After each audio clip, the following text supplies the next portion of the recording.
Hey there. Subscribe to my channel. And also press this bell icon.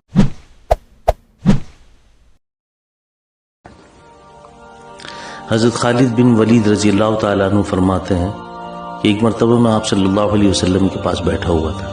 ایک اعرابی آیا اور اس نے کہا اللہ کے نبی میں مالدار بننا چاہتا ہوں. تو میرے مصطفیٰ صلی اللہ علیہ وسلم نے یہ نہیں کہا تم ایک دکان کی 2 دکان کر لو, رات میں سونا بند کر دو, رات میں بھی دکان کھولنا شروع کر دو. آپ نے ایک لوٹے میں مسئلہ حل فرما دیا.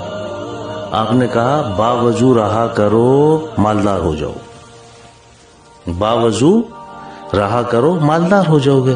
کیونکہ وضو جو ہے یہ تقوی کی علامت ہے, اللہ کا قرب حاصل کرنے کا ذریعہ ہے. اس لیے بھی باوضو رہا کرو. اللہ نے اس کے بڑے فضائل, علماء نے بڑے فضائل اس کے بیان کیے ہیں.